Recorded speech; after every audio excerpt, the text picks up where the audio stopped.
महिलाओं को दुख देते हो शराब पीकर। शादी से पहले तुम कहो कि मैं दारू पीऊंगा, शादी करना है तो करो, नहीं करना मत करो, तुम शादी ही तुम्हारी नहीं होगी, घूमते रहोगे ऐसे ही। लेकिन शादी से पहले तुम बिल्कुल राम भगवान बनकर खड़े होते हो और शादी के बाद दारू में स्नान करते हो, रावण बनकर पैदा हो जाते हो। ये मूर्खता छोड़िए, ये गुमराह मत कीजिए, माताओं बहनों को दुख मत दीजिए।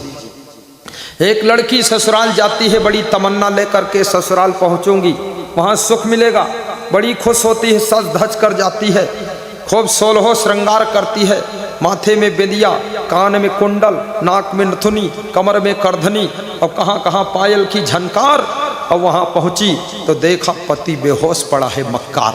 अब क्या करे ये पत्नी? ये धोखा मत दीजिए, प्रेम से रखिए माताओं बहनों को। जिस घर में माताओं बहनों की इज्जत है, जिस घर में माताओं बहनों का सम्मान है, उस घर में कभी गरीबी नहीं रहती है, दुख नहीं रहता है। वहां पर याद रखना, लक्ष्मी रात को आती है, दिन भर आपको खर्च करने को मिलती है। इसलिए कभी भी माताओं बहनों को पीड़ा नहीं पहुंचाना चाहिए। दारू की दुकान पर जाना मना है, दारू पीना मना है, क्योंकि शराब तुम नहीं पीते हो, शराब तुमको पी जाती है, तुम्हारा धन पीती है, तुम्हारा स्वास्थ्य पीती है, अंत में तुम्हारी जिंदगी को शराब पीकर खत्म कर देती है। कितने लोग शराब पीकर नशे में एक्सीडेंट करके मर गए, महिलाओं को राण बनाकर चले गए, महिलाओं को अनाथ बनाकर चले गए, अपने बच्चों का साथ छोड़कर चले गए। यदि आपको अपनी पत्नी से प्रेम था, यदि आपको अपने बच्चों से प्रेम था, यदि आपको अपने बूढ़े माँ बाप से प्रेम था, तो याद रखना उनके सच्चे प्रेम में तुम दारू क्या दुनिया का कोई भी दुर्गुण छोड़ सकते हो। लेकिन माँ बाप से कम प्रेम था, पत्नी से बिल्कुल नहीं प्रेम था, बच्चों से प्रेम नहीं था, प्रेम तुमको दारू से था। इसलिए दारू पीकर तुमने जीवन का नाश कर डाला और परिवार का सत्यानाश कर दिया। शराब पीना सबसे बड़ा पाप है और इस पाप को किसी को करना नहीं चाहिए। और सबसे बड़ी पीड़ा नारी जाति को होती है जब पति नशेड़ू हो जाता है, पति शराबी बन जाता है, पति व्यभिचारी बन जाता है, पति अंट संट काम करता है, पान तंबाकू पुड़िया गुटखा खाता है, गुड़ाखू घींचता है। ये सब दुनिया भर का प्रपंच देख करके स्त्रियों का भी दिमाग बिगड़ गया। कई स्त्रियां गुड़ाखू घिसना शुरू कर चुकी। जब देखा उन्होंने कि पति गोबर खा रहा तो मैं भी गोबर खाऊंगी, तो गुड़ाखू बनाम गोबर वो भी घिस रही, और पति पत्नी दोनों आमने सामने बैठकर ओटला पर घिसते रहते, दोनों पक्के मूर्ख हो गए। इन बच्चों पर क्या असर पड़ेगा जब पति पत्नी की ये दशा है? सुधर जाइए, बच्चों के भविष्य को मत बिगाड़िए। तुम्हारे बच्चे महान बनेंगे, डॉक्टर बनेंगे, कलेक्टर बनेंगे, इंस्पेक्टर बनेंगे, तुम्हारे बच्चे संत बनेंगे, भक्त बनेंगे। इनकी जिंदगी को बिगाड़ने के लिए आपकी जिम्मेदारी है, इनकी जिंदगी को सुधारिए, नहीं तो महापाप के भागी बनेंगे आप। क्योंकि माता पिता के चरित्र और आचरण का प्रभाव, कृत्य का प्रभाव बच्चों के ऊपर पड़ता है। लाड़ेत पंचवर्षाणि 10 वर्षाणि ताड़ेत प्राप्ते तु खोट से वर्षते पुत्रम मित्रम इवाचरेत। लाड़ेत बहवो दोषा ताड़ेत बहवो गुणः तस्मात् पुत्रस्य शिष्यच्च नातु लाड़ेत ताड़ेत। इसलिए पुत्र को, शिष्य को लाड़ला नहीं बनाना चाहिए, अनुशासन में रखना चाहिए और स्वयं अनुशासन में रहना चाहिए। किसी गुरु के पास में अपने बच्चे को लेकर के एक माँ बाप जाते हैं और कहते हैं गुरु जी इस बच्चे को कुछ शिक्षा दीजिए, बच्चा अच्छा हो जाए। गुरु ने कहा तुम 10 साल लेट आ रहे। मैं 10 साल लेट आ रहे? ये बच्चा ही 5 साल का है तो 10 साल लेट कैसे आ रहा? बोले बच्चा पैदा होने से 5 साल पहले आना चाहिए था। शिक्षा तो तुमको देना है, बच्चे को नहीं देना है। जब सांचा ठीक होगा तभी तो ढांचा ठीक होगा। सांचा तुम हो, तुम ही बिगड़े हो तो बच्चा कहाँ से सुधरेगा? बोले वापस लौटो, पहले तुम अपना सुधार करो। माँ बाप ये बीड़ी पीते हो, तम्बाकू खाते हो, गाली बकते हो, रहन सहन ठीक नहीं है, बच्चे को सुधारने आए हो और स्वयं को बिगाड़ के बैठे हो। इसलिए माता पिता को स्वयं भी सुधरना चाहिए।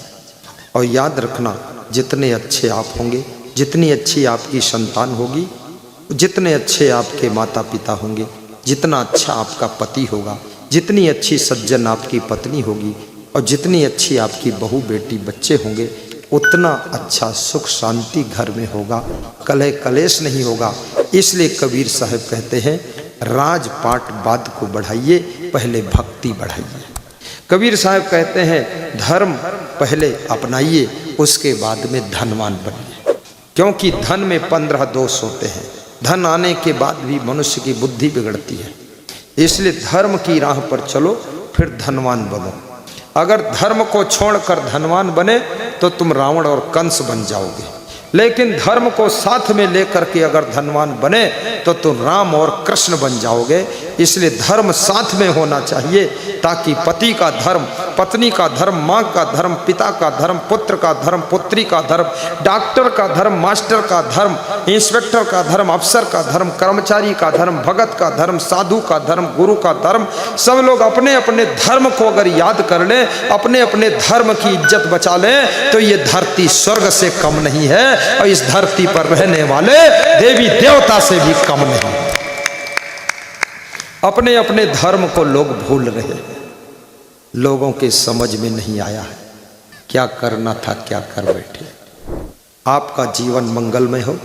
आप लोग महान हैं जो मेरे आने से पहले ही आकर आप यहाँ बैठे थे सत्संग सुनने के लिए। आप ये मत समझना कि आप मनुष्य हो। मनुष्य के रूप में आप 50% देवी देवता भी हो। और ऐसा संस्कार जिसको मिल जाए उसी का संसार सुहावना हो जाता है। ये संस्कार का ही खेल है। आपकी भक्ति दिन पर दिन बढ़ती रहे, धर्म के प्रति रुचि आपकी बढ़ती रहे, और धर्म के लिए दान, बलिदान, योगदान सब आपका होता रहे, और मरने से पहले अपना अंग दान भी कर सकें, नेत्रदान, रक्तदान, कुछ अपने अंगों का दान भी कर दे। क्योंकि मरने के बाद शरीर तो चिता में जलकर राख होना ही है। जीवन भर वस्त्र दान भी करें, अन्न दान भी करें, सत्संग समागम हो रहा है उसमें योगदान करें, श्रम दान करें, मेहनत करें।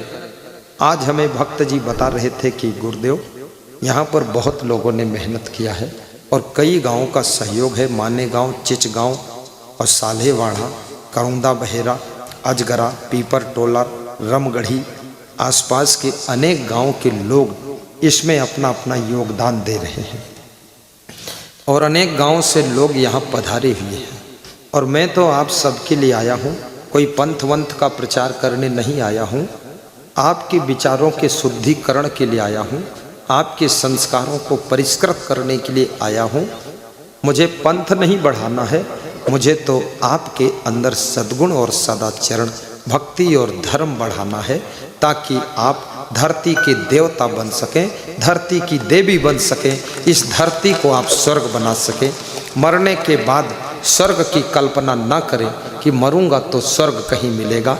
आप जीते जी स्वर्ग की अनुभूति करें। नरक है तो यही है। मैं एक छोटी सी कथा सुनाऊंगा। एक बूढ़ी महिला जब यमराज यमदूतों के साथ आए, उसका गला दबाया, मारने लगे, तो महिला रोने लगी। उसने कहा हमको मार के कहाँ ले जाओगे, पहले थोड़ी देर बात कर लो, उसके बाद मारो। तो यमराज ने यमदूतों को इशारा किया, 2 मिनट रुक जाइए, इसकी बात सुन लीजिए। तो महिला ने पूछा मार कर कहाँ ले जाओगे? अरे तूने तो बहुत भक्ति किया है, धर्म किया है, दान पुण्य किया है, तुझे मैं स्वर्ग ले जाऊंगा।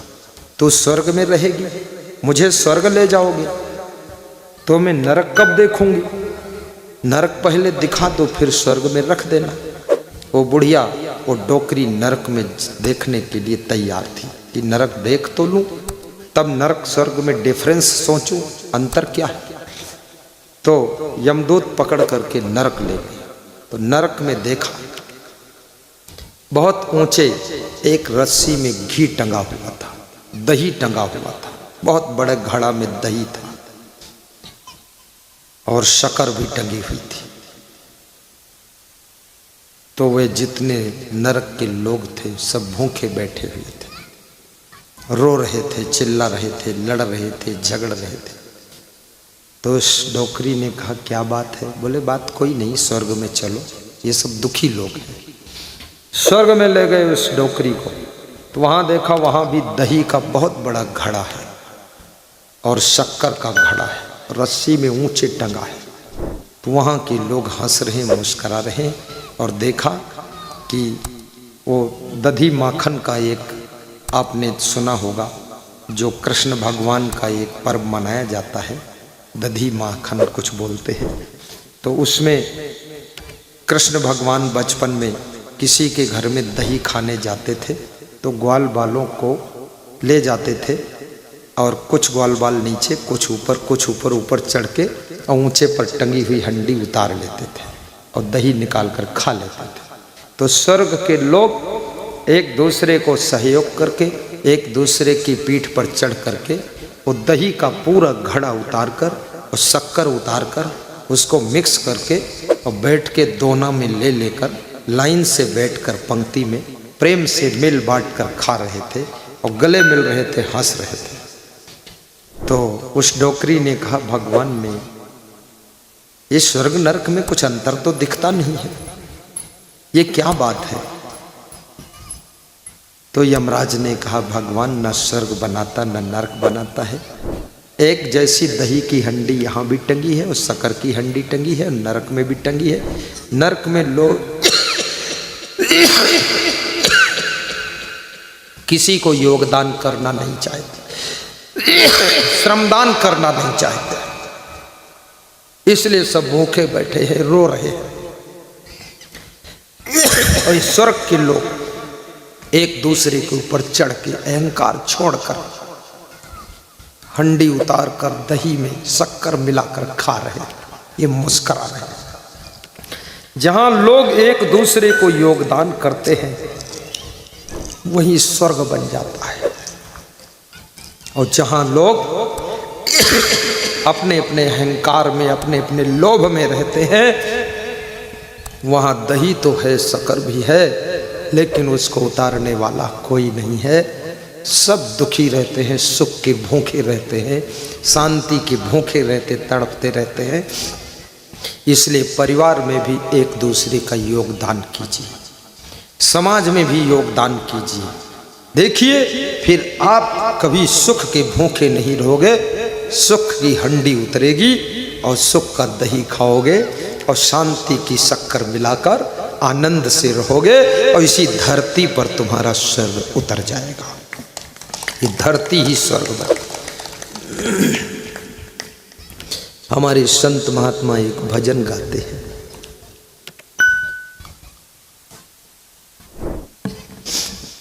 कि स्वर्ग और नरक आकाश में नहीं, आकाश जैसा निर्मल तुम्हारा अंतःकरण जब होगा तब जिंदगी स्वर्ग बनेगी। नरक पाताल में नहीं है, नीचे नरक नहीं है, नीच कर्मों में नरक पैदा होता है।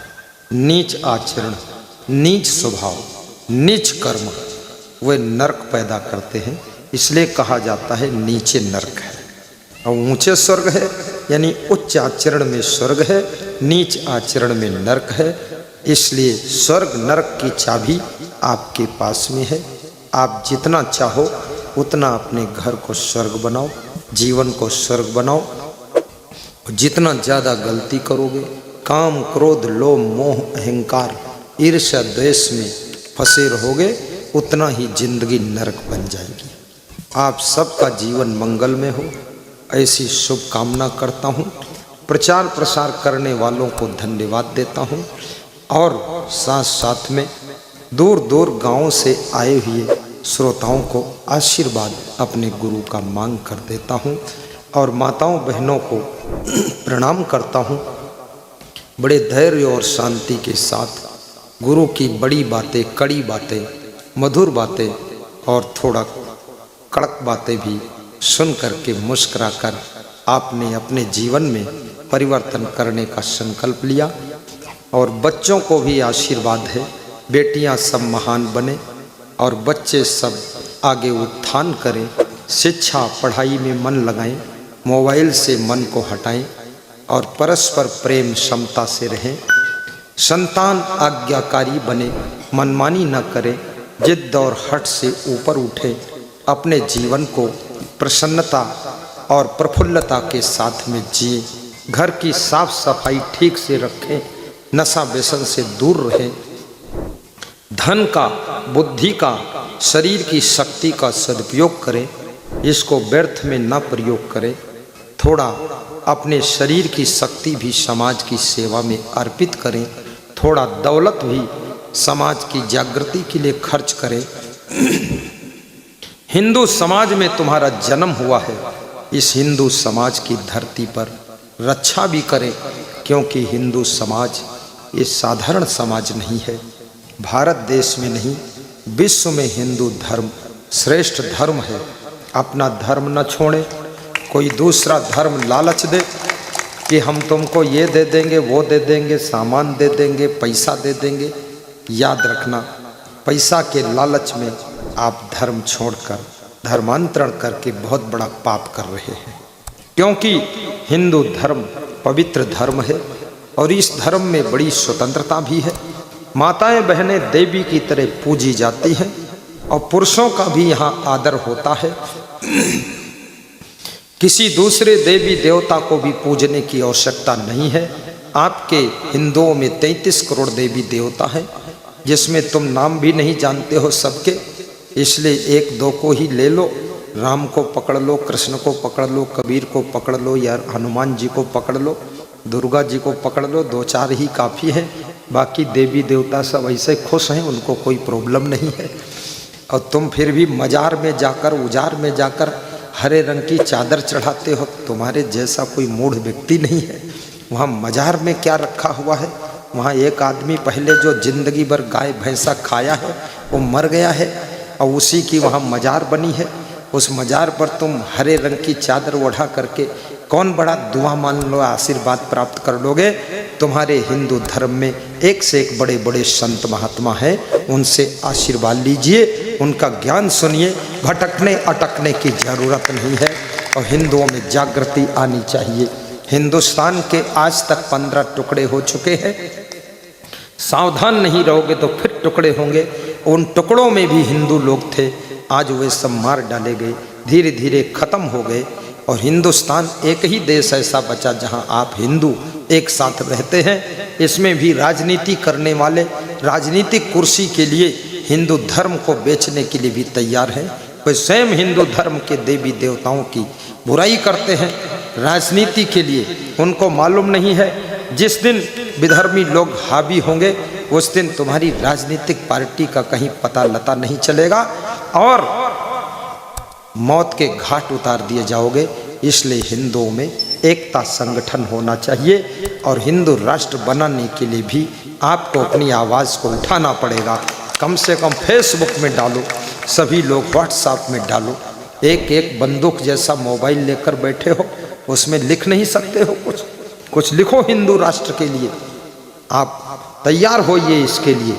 और सबके लिए पीने का पानी की व्यवस्था पानी टंकी के नीचे है। आरओ का पानी डिब्बम रखा है। जब यहाँ से विदा करेंगे, जिसको प्यास लगेगी तब पी लेंगे, नहीं तो अपने घर में पी लेंगे। यहाँ पानी पीने नहीं आए हैं, यहाँ बानी सुनने आए हैं।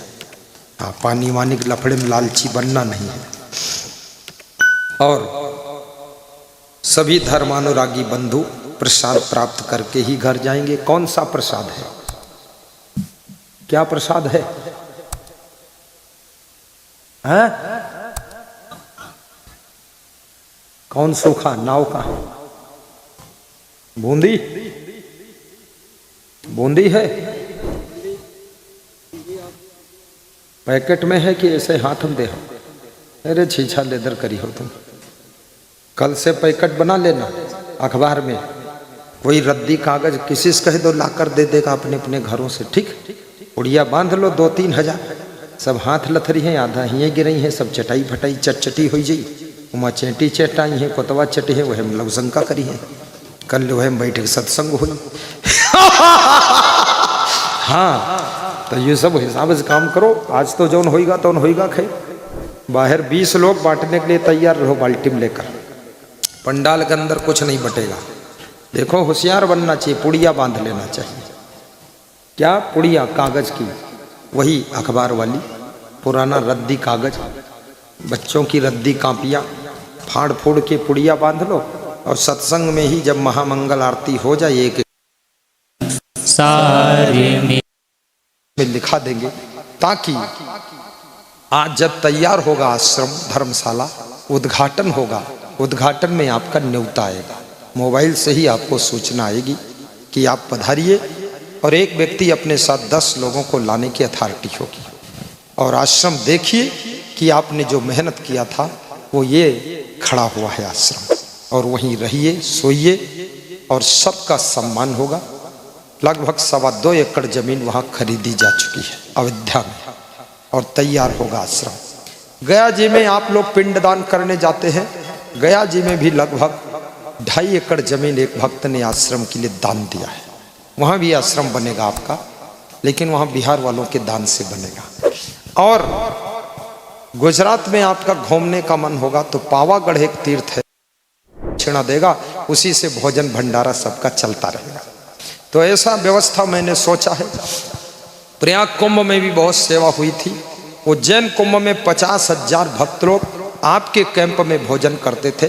56 बीघे में कैंप लगा हुआ था, और 2 महीने भंडारा चला था। और भक्तों के लिए ठहरने के लिए जो कमरे थे उनमें एसी लगे हुए थे, कूलर लगे। तो आज यहाँ पर लगभग 21 महान भक्तों को ये दिया जाए।